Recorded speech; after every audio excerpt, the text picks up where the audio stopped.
Se Jesus tivesse dito que ele era Deus, por que que não há, então, uma constância? Em alguns momentos ele Exatamente. aparece como Messias, outro É. ele aparece como sábio, né? Então, ora, então tem um problema aí. Não, não é um detalhe, é algo fundamental para a narrativa. Por que que isso não ia estar Exato. nos outros?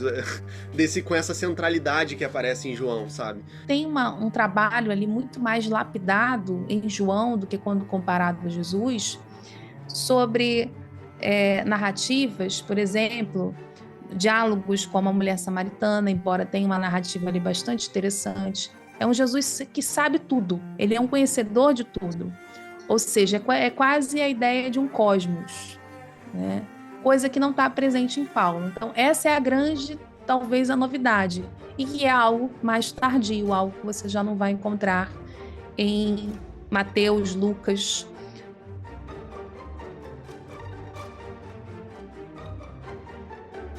Eu acredito que é melhor viver num mundo verdadeiro do que numa ilusão confortável, por mais confortável que ela seja. E às vezes é muito difícil você encarar fatos prováveis, mas plausíveis sobre o mundo que contrastam com aquilo que você foi levado a acreditar a sua vida inteira por educação, por costume. E nesse vídeo, eu até peço desculpas pela qualidade ser um pouco inferior do normal, porque eu estou gravando por questões de tempo e praticidade com o meu notebook, não com a minha câmera profissional. Nesse vídeo eu compilei uma série de trechos da minha entrevista com a historiadora Juliana Cavalcante sobre o cristianismo e evidências históricas a respeito dos evangelhos. E elas mostram claramente como que é muito implausível você acreditar que a Bíblia é uma historinha perfeita, pensada para ser contada dessa forma, nessa ordem, com as pessoas que dão nome aos evangelhos sendo testemunhas oculares. Isso não é verdade, muito provavelmente. E nesse vídeo a gente mostra o porquê. E um dos meus grandes pontos com relação à Bíblia é que há claramente uma incoerência na maneira que as histórias, que são histórias independentes, se relacionam. Há coisas que aparecem em umas e não em outras, como a divindade do próprio Cristo. Isso vai ficando mais presente progressivamente. Se você vai de Marcos a João, isso vai crescendo e se tornando algo mais importante. E assim como uma mitologização em torno da figura de Cristo, até com a lição de que é certo você crer sem evidências, que é mais ou menos a lição da história de Tomé que vai aparecer ali. E então há uma construção a partir de um personagem histórico que não tinha a ver com isso necessariamente, um pregador num contexto judaico, que foi forjado em torno de uma figura divina. E que vai ficando cada vez mais claro à medida que as pessoas que construíram essa narrativa, séculos depois, costurando esses relatos individuais e anônimos, e dando outros nomes e interpolando, vão interferindo. Então, bom, eu espero que você concorde comigo com relação à verdade.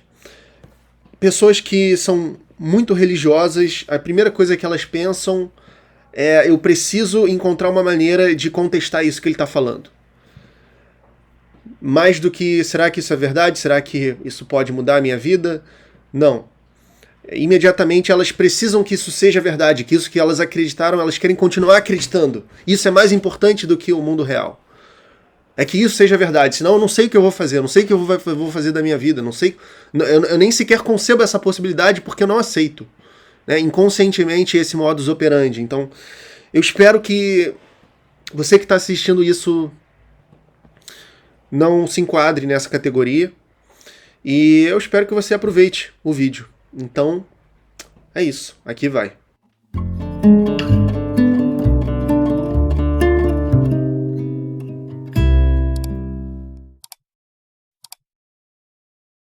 João trabalha com Jesus que já é 100% distante, descolado desse ambiente humano.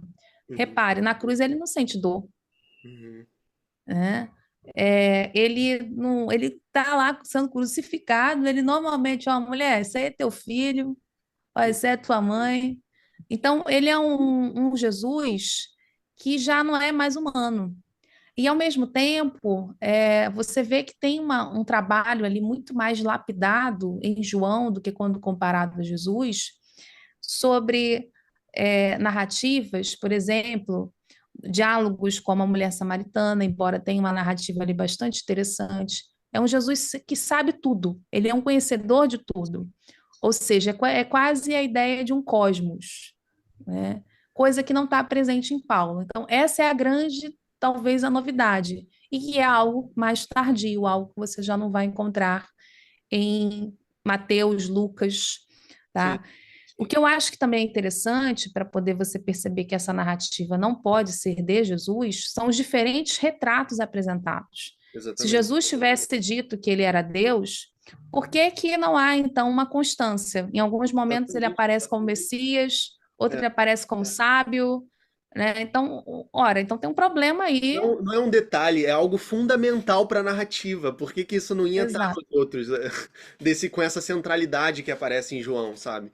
E essa coisa de Messias não é sinônimo de ser Deus, né? Ele falar que é Messias na cultura judaica tem uma conotação totalmente diferente do que as Sim. pessoas entendem hoje, né? O Messias para o judaísmo não é Deus de forma nenhuma. Você tem dentro do cânone duas mortes atribuídas a Judas, o que é um detalhe fantástico. Judas se arrepende e se enforca em Mateus. Mas em Lucas, no texto de Atos 1, ele não se arrepende, ele toca a vida dele, ele acaba morrendo por causa de um acidente. Então, aí você precisa criar toda uma narrativa mirabolante, dizendo, não, na verdade, isso é um complemento. Gente, não é complemento, são histórias independentes, que não tem uma conexão com a outra, tá? Isso é a costura feita no século IV, século V. Quando você vê a datação, você vê que você já está lendo errado. É como se você estivesse pegando meados, final da história, né? E não consegue entender. Sabe aquela pessoa que está entrando no meio da conversa e quer interagir? É o famoso pegar o bonde andando? É isso que é o Novo Testamento, quando você começa com Mateus.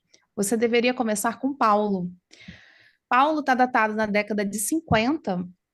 E ele, sendo da década de 50, ele conhece personagens centrais, como Tiago, que também é citado por Flávio Josefo.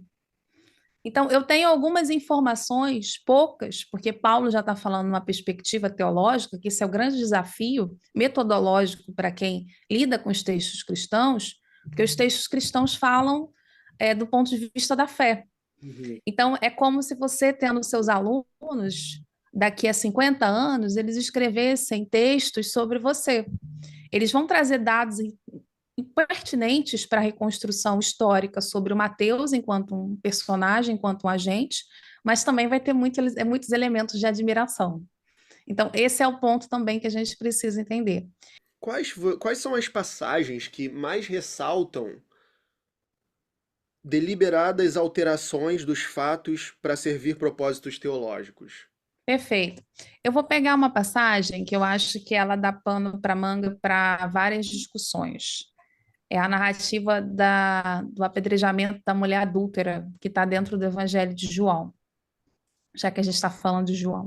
Uhum. Essa narrativa ela é fantástica, porque primeiro que essa narrativa ela não aparece nas cópias mais antigas do Evangelho de João, tá?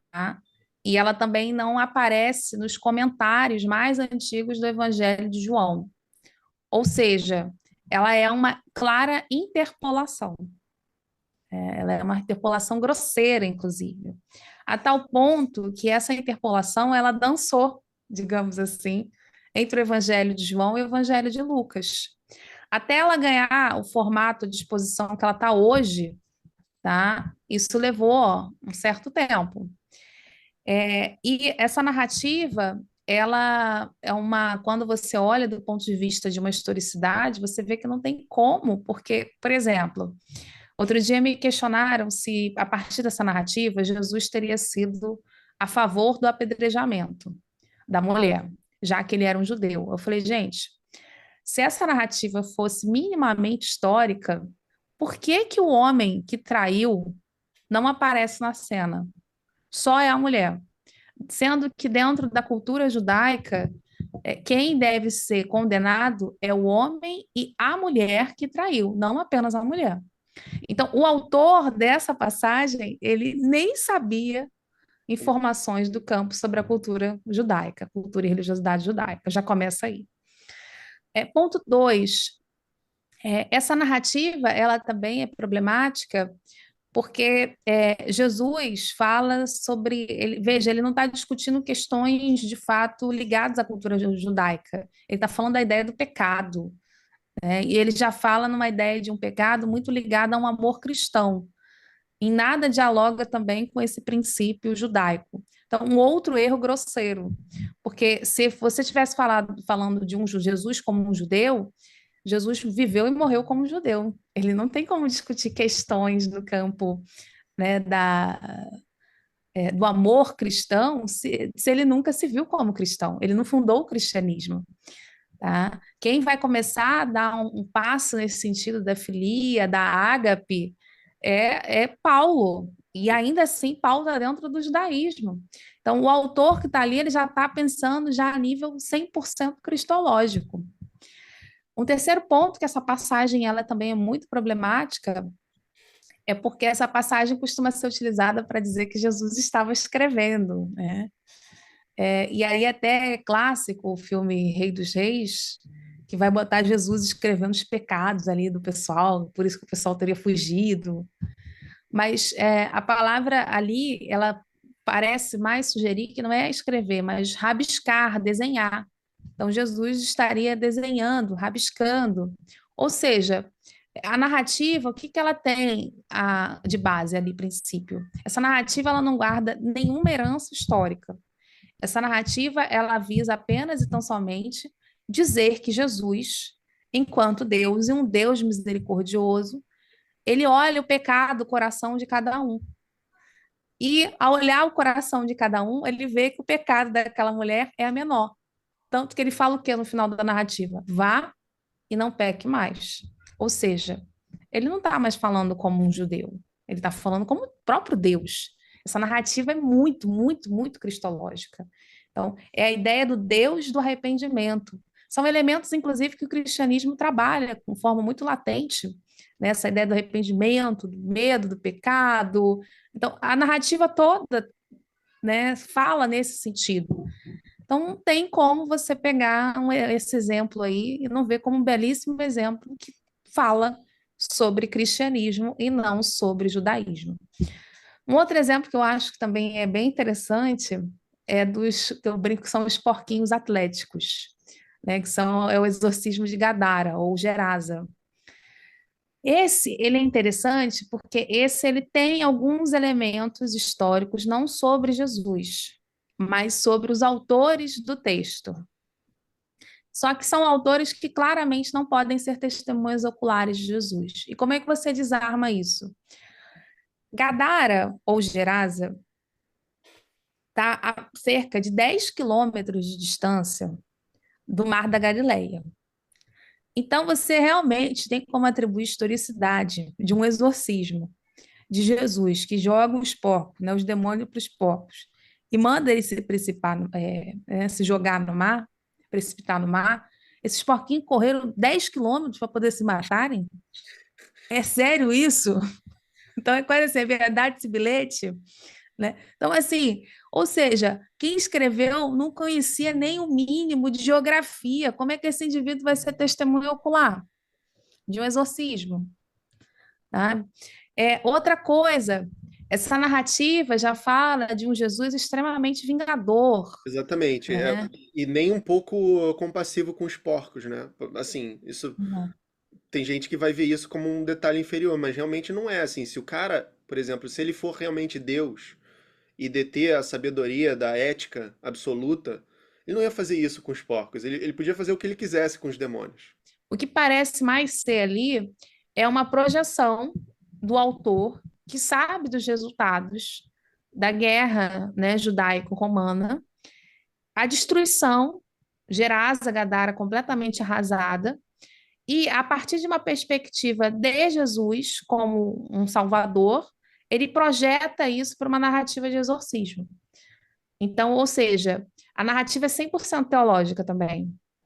Né? O que tem de histórico, na verdade, é a guerra judaico-romana, que ele usa de pretexto para mostrar que Jesus é o Salvador, mas é um Salvador que vinga, né, contra as violências, contra toda a ação praticada pelos romanos na região de Gadara, Gerasa. Mas não dá para a gente falar numa historicidade de porquinhos percorrendo 10 quilômetros. E esse é só um dos erros, né, geográficos que os evangelhos trazem. Os autores evangélicos claramente não conheciam a geografia daquela região, eles tratam lugares como cidades, sendo que não são. Enfim, é um problema aí constante que você encontra dentro dos textos. A narrativa da ressurreição, ela me parece, as narrativas da ressurreição, elas estarem ligadas a essa ideia do trauma. A gente também precisa lembrar que o contexto de antiguidade, o êxtase é uma prática muito cotidiana.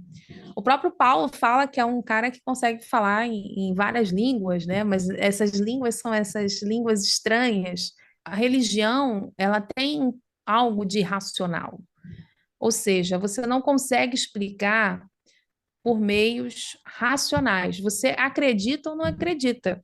Porque o meio racional está te falando isso. Olha só, é um transe, né? As horas de sono. Eu tenho trocentas explicações, mas que elas não são suficientes para a experiência, ou seja, a vivência daquele indivíduo que acredita.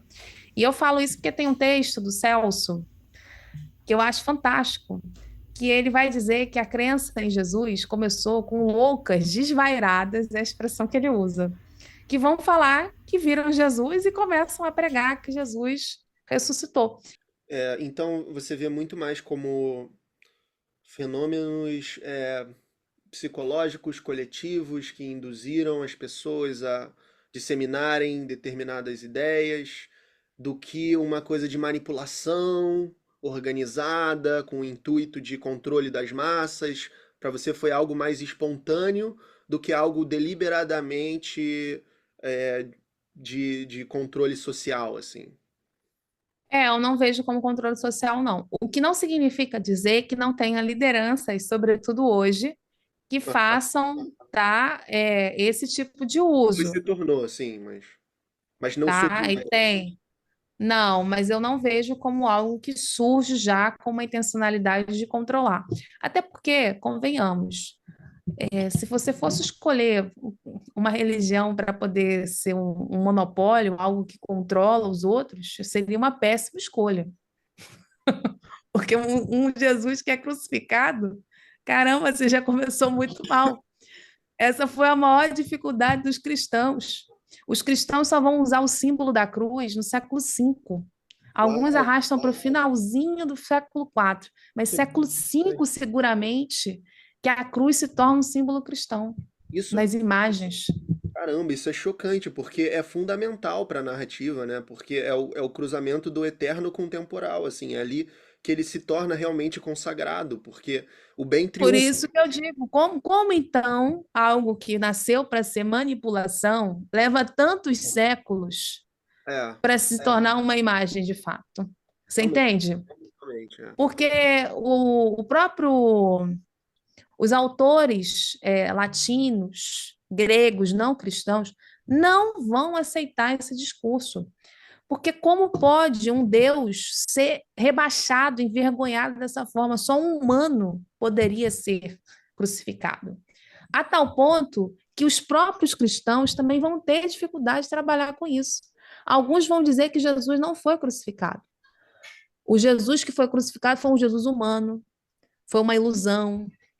Tá? Então, a cruz, como elemento de escolha, é a pior escolha possível. Então, como é que eu posso usar essa ideia de uma religião que já começa toda errada, que de boa nova não tem nada?